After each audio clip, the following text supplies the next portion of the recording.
Right, good morning everyone, and a warm welcome to the next class of Python. In today's class, we are going to see about what is a string and what are the string manipulation functions that are available in Python. Okay, so and before going to see about strings, let us discuss about lazy evolution in Python. Okay, so see here.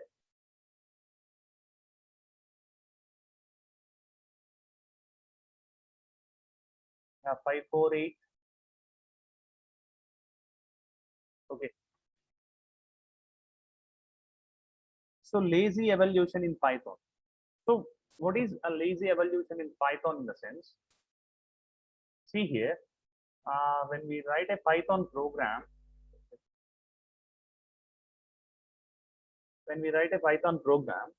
for example, if we have already we are familiar with logical and logical or operators. Okay, so we already had studied about logical and logical or operators while discussing about operators, right? So let us assume there is a variable a, right? There is a variable a which is having a boolean value of true. Is having a boolean value of true, and there is a variable b which is having a boolean value of false. Okay, for example,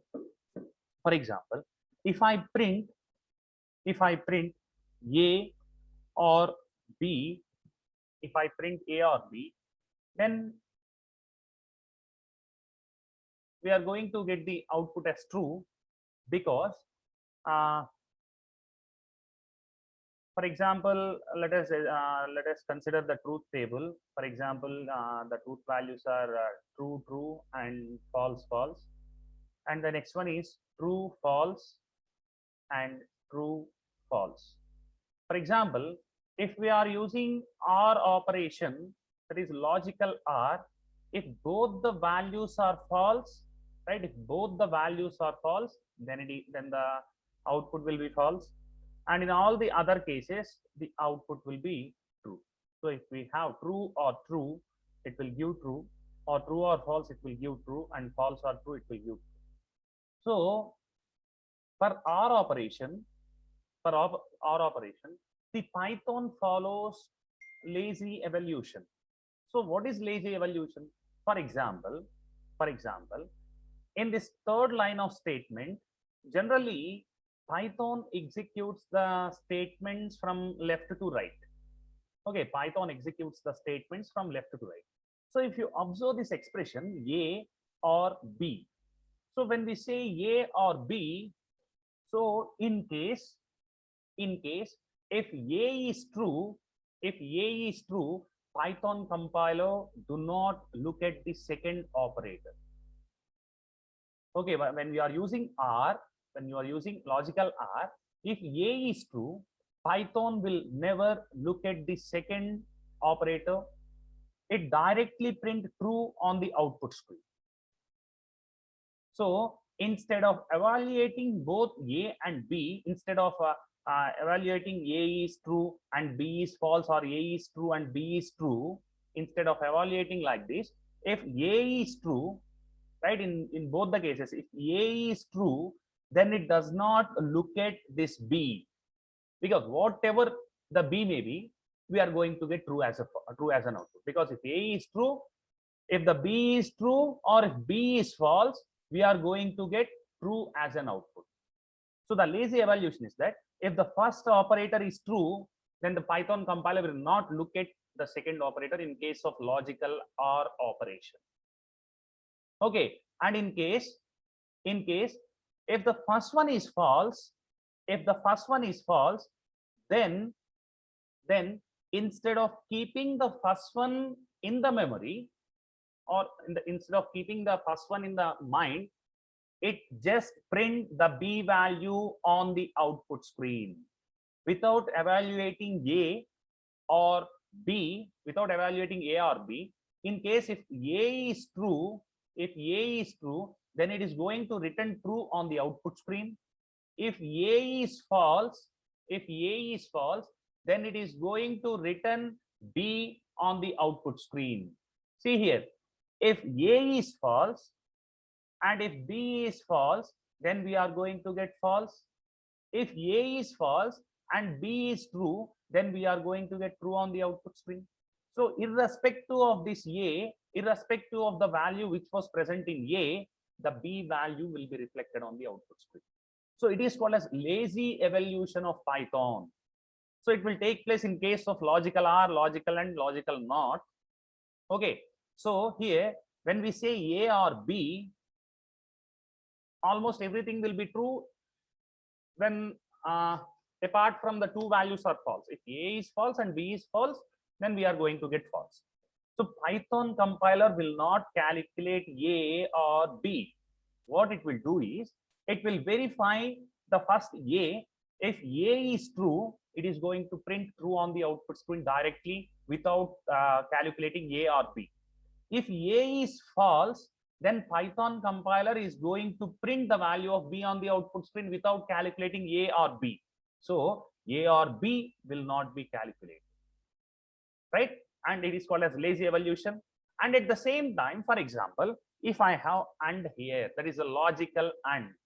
For example, consider the truth tables, true, true, and false, false, right? True, true, and false, false. And the second one is true, false, and true, false. So if we apply the AND operation here,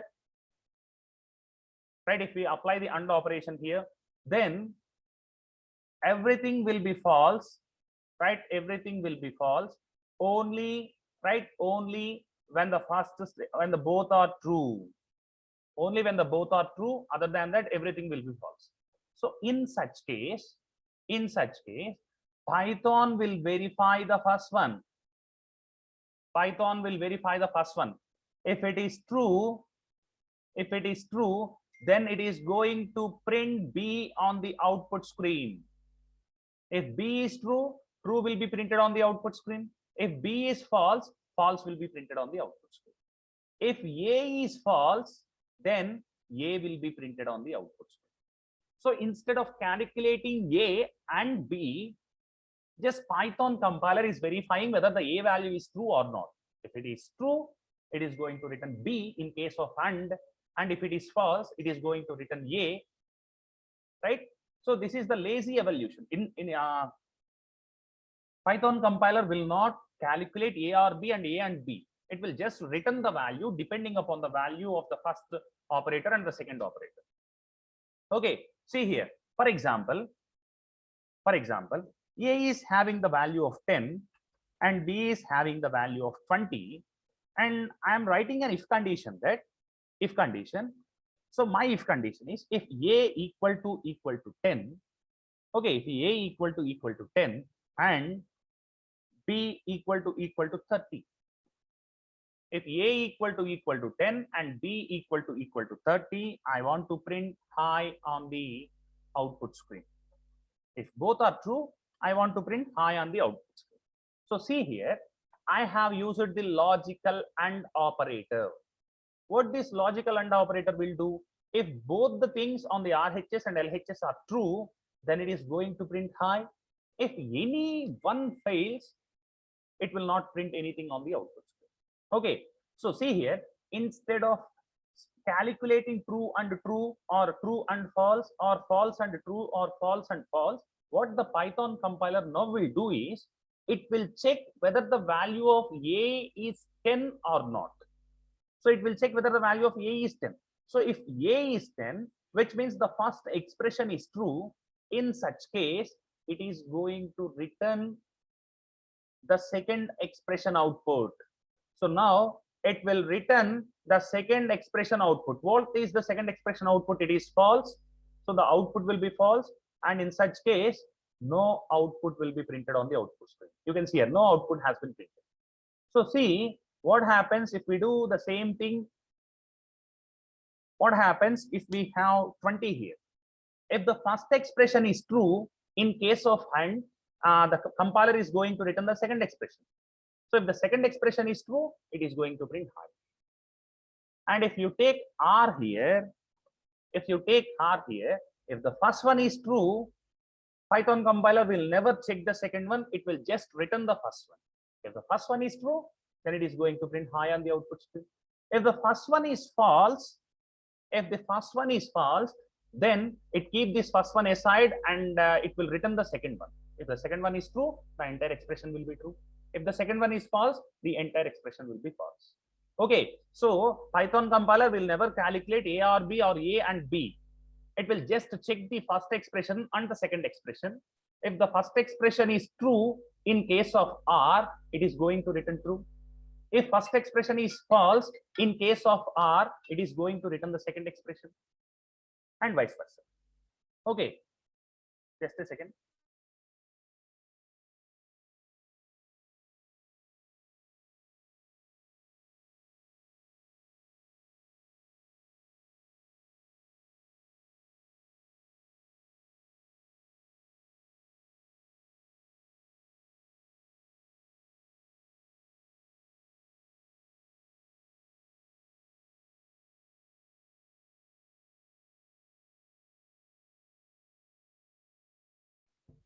Okay, so it is lazy evolution.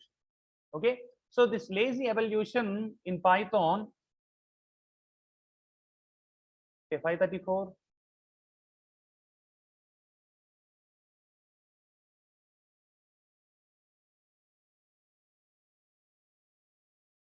Lazy evolution in Python will take place in place of logical and logical OR and logical NOT. In case of AND, if first one is true, right? If first one is true, okay, then second expression is the output. And in case of R, if first one is true, right? If first one is true, then first one is the output, and in such case, and the next one is, if first one is false, then second one, if first one is false, then 2 is the output, and at the same time, if first one is false, then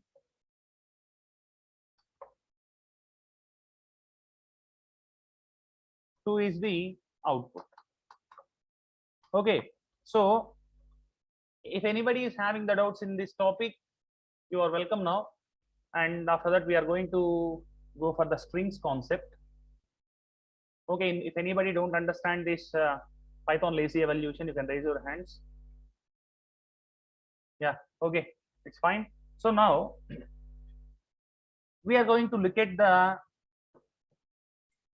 today's topic, that is strings. So in Python, see, I want to just remember the concept of strings. Okay, what we generally do, right? What we generally do if we want to create a strings in C programming language.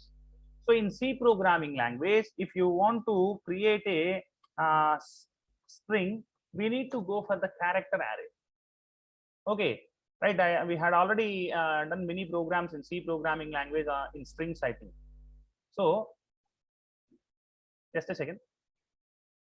Okay, so if you want to define a string, you have to define a character, and you have to follow this one, right? You need to mention the size of a string, and equal to, on the RHS side, you can have any string you want, for example Malayalam. So this is how we generally define strings in C programming language.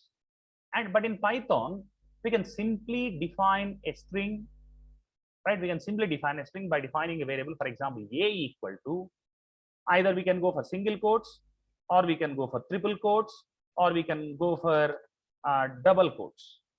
Okay, we can define a string in 3 ways. We had already studied this one in the while studying about data types in Python.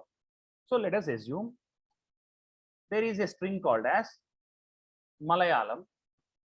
Okay, there is a string called as Malayalam, and as we discussed earlier, we can define that string in 1, 2, or 3 quotes. Okay, so now how this string was stored inside the memory. So see here how this string was stored in the sense, right? So some amount of memory will be reserved, right? Some amount of memory will be reserved, and that memory will be divided into certain parts. Okay, that memory will be divided into certain parts, and here the name of the memory is A, and the index values will be 0, 1, 2, 3, 4, 5, and so on, depending upon the size of the string. And from the right RHS side, -1, -2, and so on, -n, where n is the number of characters of a given string. So in this, m will be stored here, m will be stored in the 0 index, a will be stored in the first index, l, a, y, a, L, A, M, and so on. So this is how the given string will be stored inside the memory. So what we have to do in order to, if I print, see here, if I print the entire A, that Malayalam will be printed on the output screen. If I want to print any one character, right, if I want to print any one character, I need to go for subscripting. String, we call this as subscript. Remember the name. The pair of square braces is called as subscript, and by using the subscript we can print any one character by mentioning the index value. For example, I want to print y on the output screen.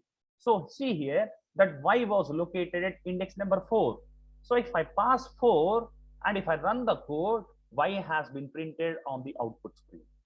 So if you want to print the entire string, just give the variable name, that is A, and if you want to print any one character inside that string, right, inside that string, just give the index value in subscript. Okay, give the index value in subscript. Okay, right. Now this is what we had studied so far.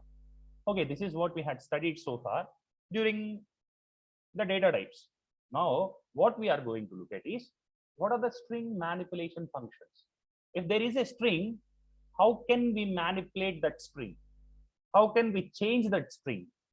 Okay, there are several string manipulation functions in Python.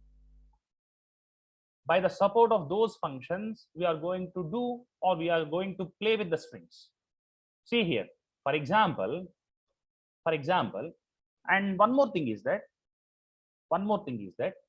the strings in Python are mutable. The strings in Python are mutable. For example, if a equal to Malayalam, now this memory will be created similar to this one, and no one can create memory. Sorry, no one can change the elements inside that memory. Okay, I will explain it. I will explain it later. See here, a equal to Malayalam. Okay, now the Malayalam string will be stored in this way. After that, let us see b equal to, just a second.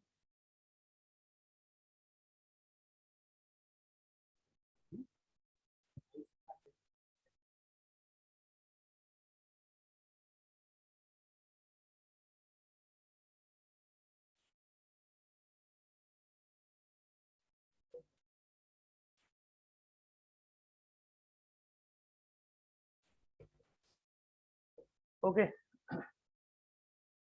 so see here, b equal to the string a dot, there is one method called as capitalize. So if I print b here, if I run the code, you can see here we have given Malayalam string where all the characters of capital small letters, lowercase letters.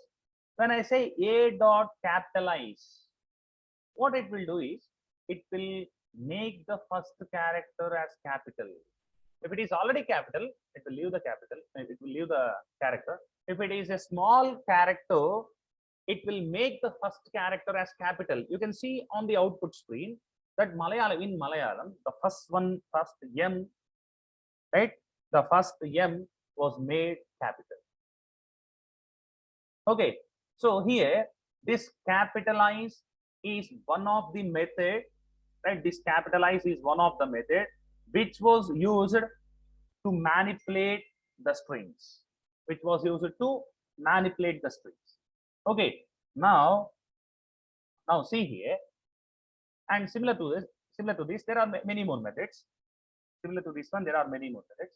And let us assume, for example, if I do print A of 5, if I print A of 5, then A will be printed on the output screen because 0, 1, 2, 3, 4, 5. At 5 index, the value is A.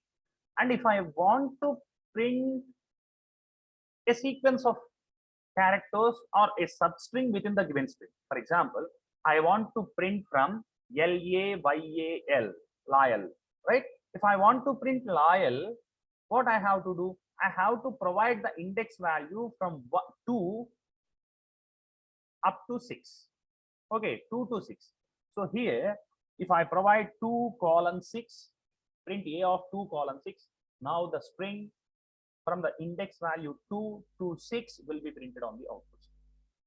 So see here, it has printed LAYA, and if you provide 7, LAYAL will be printed on the output.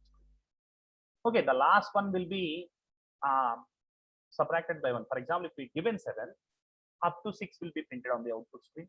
If you give 6, up to 5 will be printed on the output screen. So if you want to slice the given string, slicing in the sense if you want to cut some part of the given string, use the colon, and before the colon provide the starting index, and after the colon provide the ending plus 1 index. Okay, and now along with that, we can print the indices from negative indices also. If we use the negative indices, for example, we had given the negative indices -1, -2, to, for example, -5. Okay, I think negative indices is not working here. Actually, negative indices will also work. That's not a problem. Right, now let us consider, let us take 2 strings. Let us take 2 strings. For example, B equal to Telugu. Okay, A equal to Malayalam and B equal to Telugu. For example, I want to concatenate these 2 strings. When I say A plus B, what it will do is it will add the second string to the first string. So Malayalam will be added by Telugu. So Malayalam, Telugu will be built up. So here plus is called as the concatenation operator. Concatenation, remember the name. So see here, when we have a value equal to 10 and B equal to 20, when we say A plus B, the output will not be 1020. The output will not be 1020. The output will be 30. This plus is acting as an addition operator when we use it in case of integers or floating point numbers, right? That plus is used as an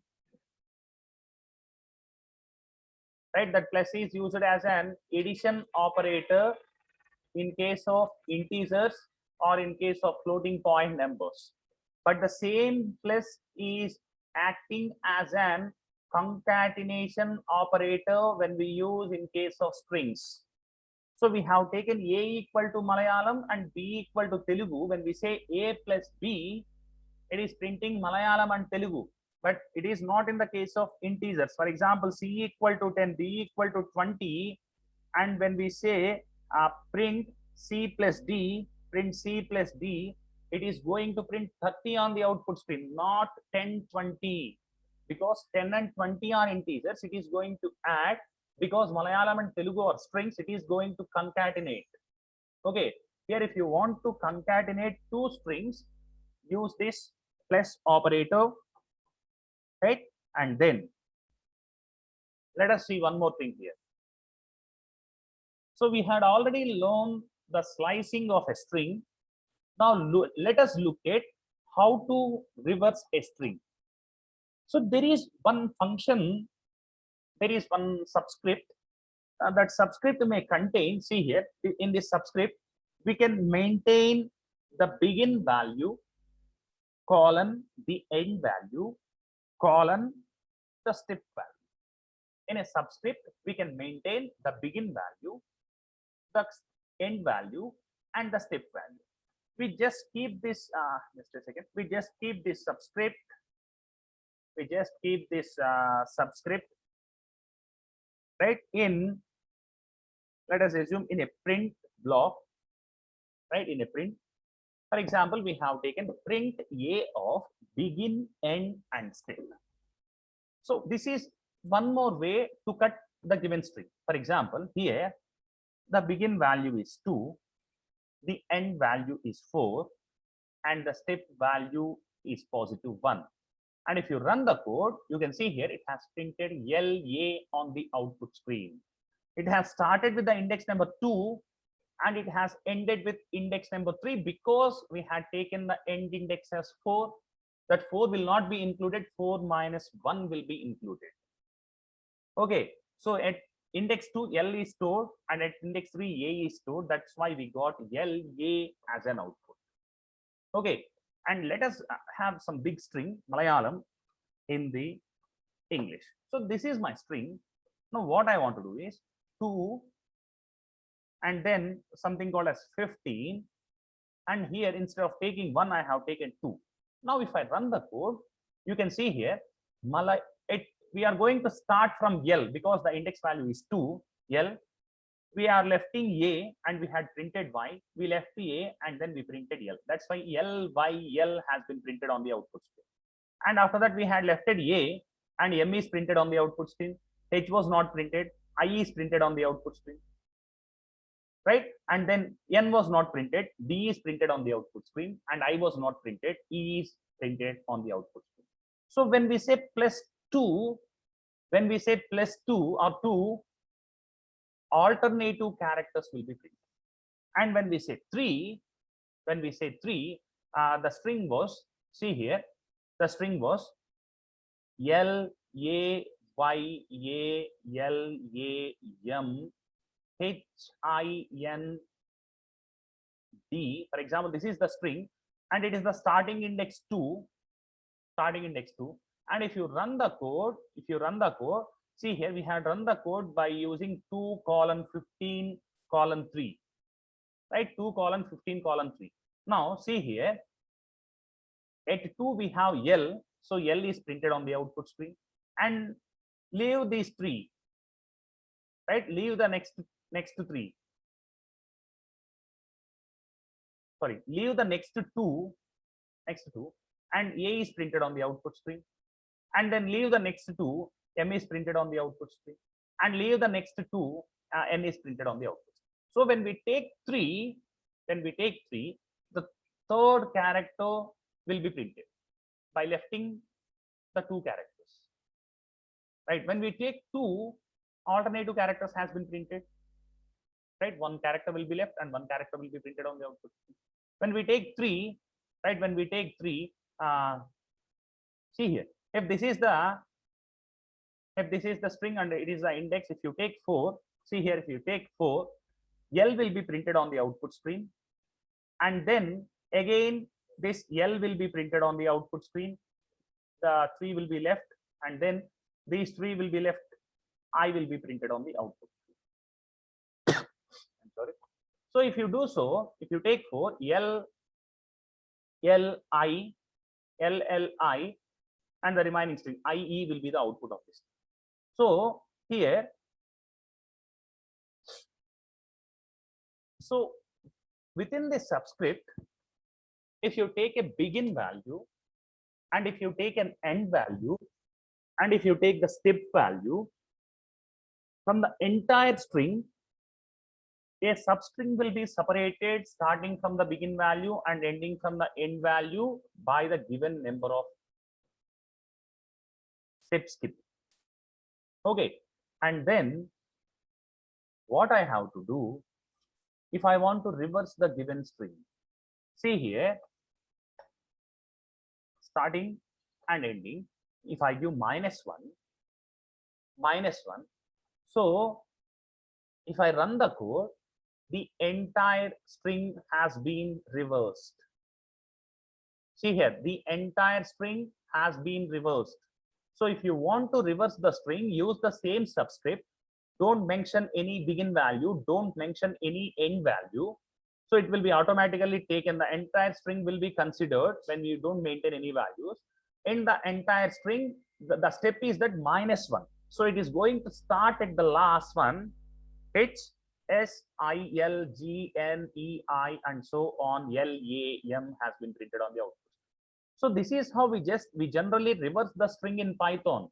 We just use the subscript, don't mention any begin value, don't mention any end value, just use a colon, and at the step value, provide -1. So it will print the given string in reverse order. Okay, so with this, I'm going to close today's session. And if anybody is having the doubts till now, you can raise your hands. In today's session, we had just studied about the lazy evolution, and then we had started the string introduction.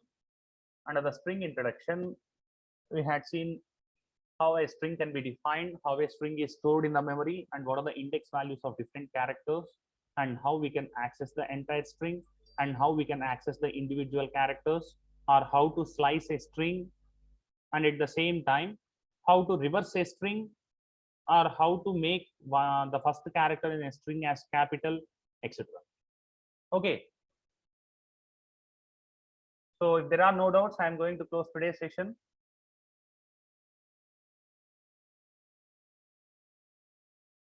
Okay, thank you for being here. We will meet you in the next session with the remaining